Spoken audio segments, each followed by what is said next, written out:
I want you to know that you are not alone. You are not the only one that feels that pain. You didn't imagine it, and it hurt just as much as you believe it does. We all feel that same pain.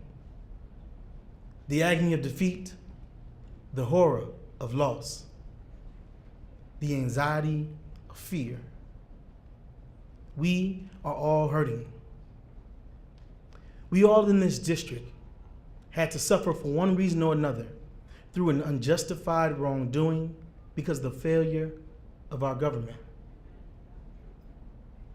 The failure of it in protecting our children, our property, our American dream.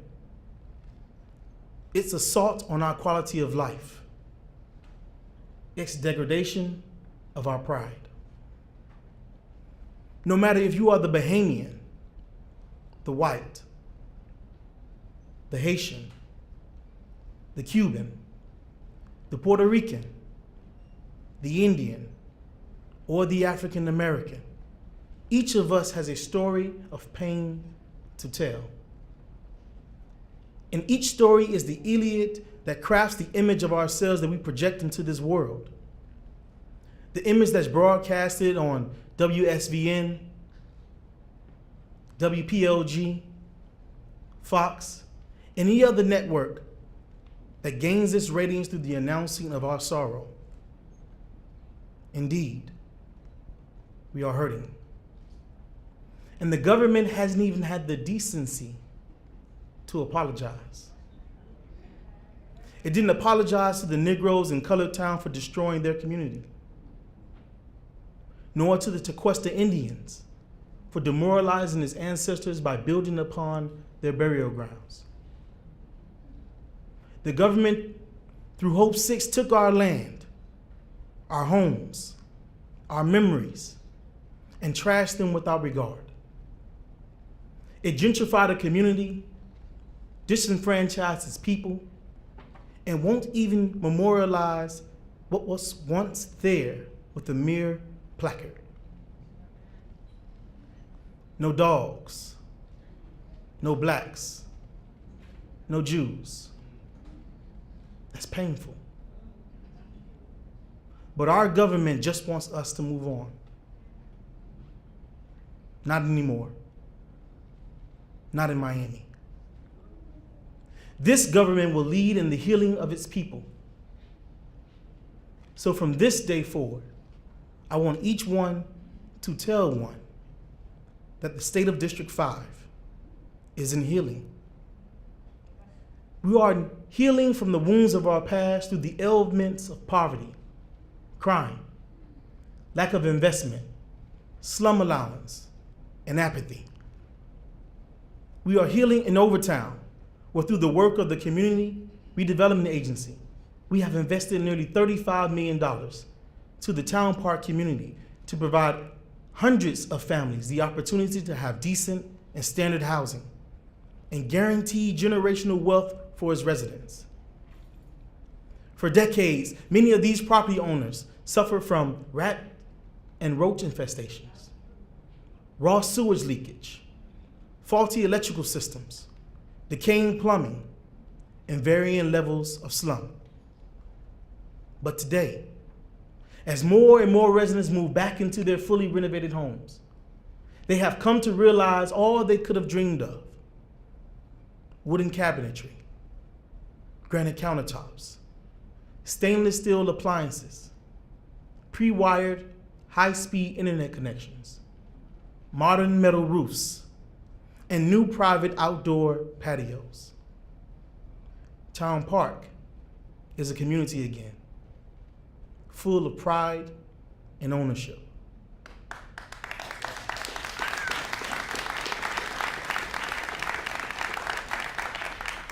Proof that government can fight against the displacement of its residents if it chooses to. Now the residents can exhale because we are healing. We are healing in Liberty City through the creation of a state-of-the-art kitchen incubator. Now entrepreneurs will be able to legally start their culinary businesses and create and package their products for sale.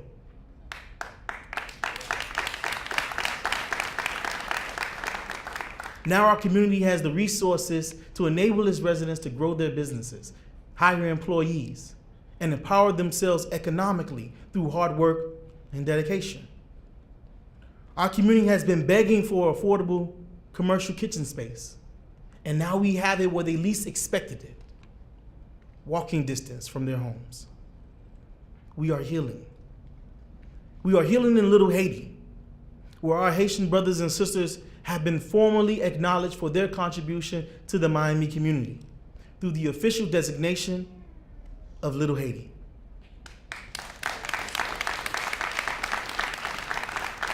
After decades of insults to a group of people who are lawyers and doctors, teachers and nurses, artists and engineers, the government has committed to establishing a cultural destination in Miami unlike any place in the United States of America.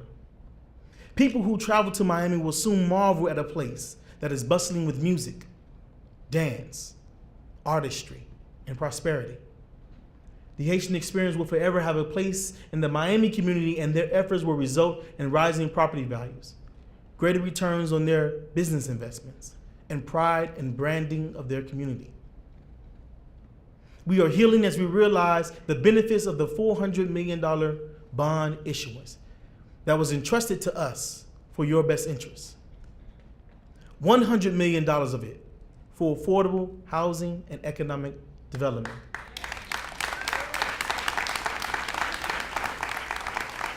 And in this district, that means that the homeowner will finally have some relief. The homeowner who lives in a 1929 built home without air conditioning, shattered windows, and broken doors, or who doesn't have the means to repair their leaking roof and mold issues, will no longer have to fear losing their home because of the peril of its condition. Help is on the way.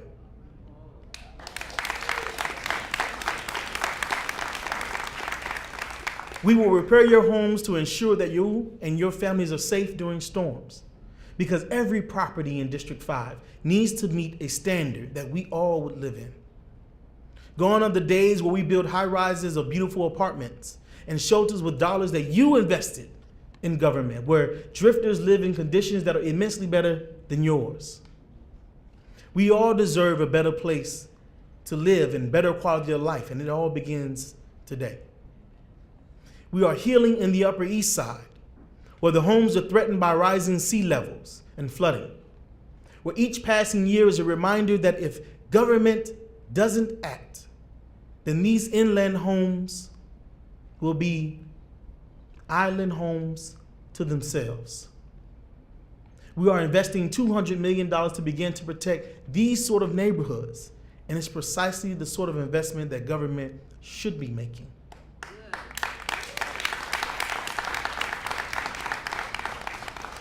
We are healing in District 5 because we are insisting upon bettering our residents' quality of life by increasing salaries through responsible wage, living wage, and enhanced living wage ordinances.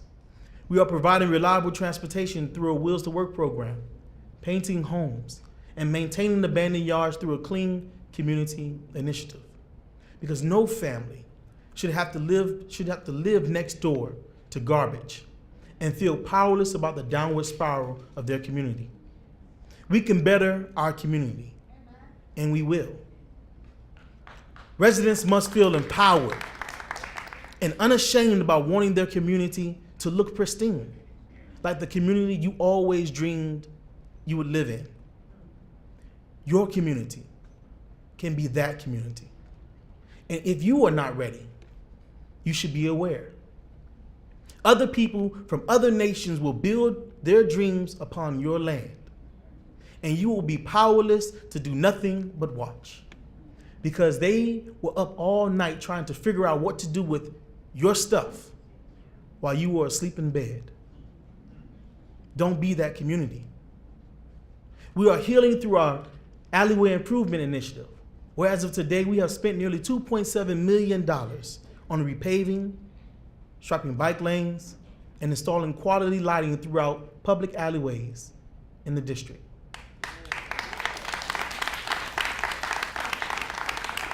And I'm proud to announce that we are expanding the alleyway project to benefit many more homeowners. Now homeowners don't have to feel like prisoners in their homes when the night falls.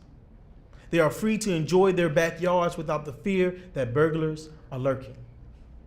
Now officers can observe these right-of-ways with ease and ensure that there are no longer any illegal activities being masked by overgrown and unmaintained abandoned alleyways.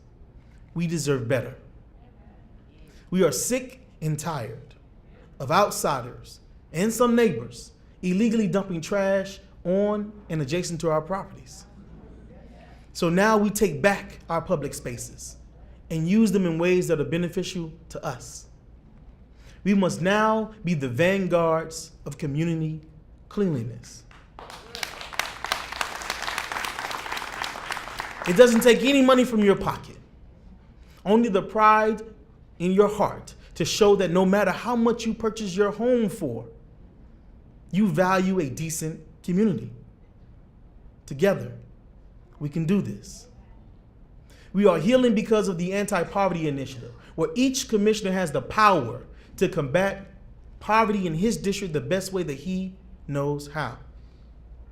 The initiative has taught coding to our children, paid for scholarships to college and technical schools, supported after-school programming, and exposed inner-city children to places abroad like Shanghai, Hong Kong, and Beijing, China. There are little black and brown children from right here in this community who have climbed the Great Wall of China. Imagine that. All because this commission decided to invest in you, the people. The initiative is combating violence amongst our youth by giving them jobs. And just this year, we have committed $400,000 to employ our children. Now they can afford food, school clothing, and contribute to the household because many of them are now the breadwinners of their family because they make $10 an hour. These children don't need to be studied like animals and lectured to about the pitfalls of gang violence. They need an opportunity to do something other than that. They need money in their pockets, and because of this initiative, they can earn it. Our children can be many things in this world, but they should never be jobless, because that's what breeds hopelessness, and that disease is deadly. We must acknowledge that we have been harmed, and it's imperative that we allow ourselves to heal. We must also know that it's not our fault. We didn't deserve it, never have, and never will. We didn't bring it upon ourselves. It was done to us. Our families moved to Miami to make a better life for themselves. But for many of us, life didn't go the way that we planned. And now that we are conscious of our injuries, we must elect commissioners and mayors like those that we have before us today that are willing to help us heal.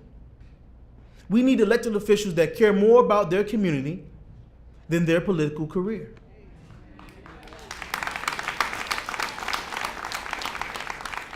We must have leadership that acts because it is the right thing to do, not because the polls say that there is an appetite for their intentions.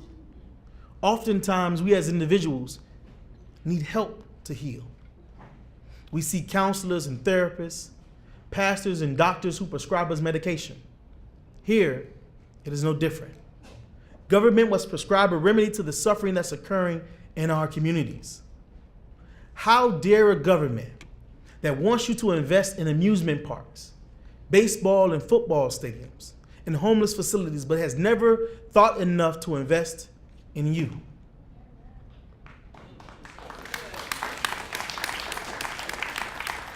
We must give a helping hand to those of us that are in need and continue to do so until we improve every taxpayer's quality of life in Miami. Not one of us should be left behind. Healing is a process. It doesn't happen overnight.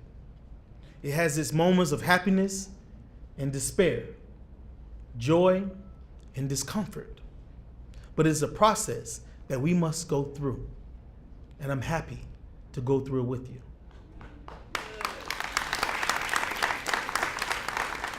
I'm happy to stand by each of my neighbors as we push for healing for all.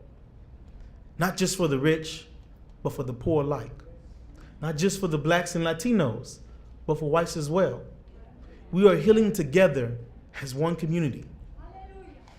And I can't say that during my tenure as your Miami City Commissioner that we will fully recover, but I can guarantee that with God's help, that we will feel much better today than we felt yesterday.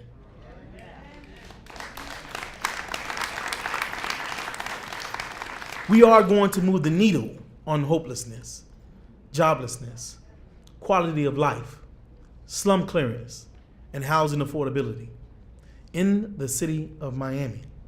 And if we continue to elect like-minded servants and stewards of our community, then each one of our communities will be just as wonderful as the other. Just imagine shopping in the Design District in the morning, art walk at 11 a.m. in Wynwood, tea at high noon in Liberty City,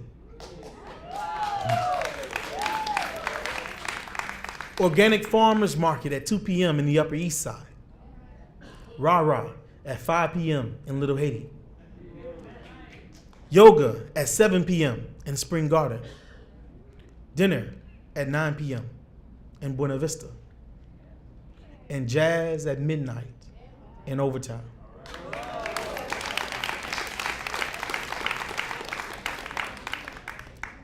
Every one of us can have that experience. But first, we must heal. Thank you very much.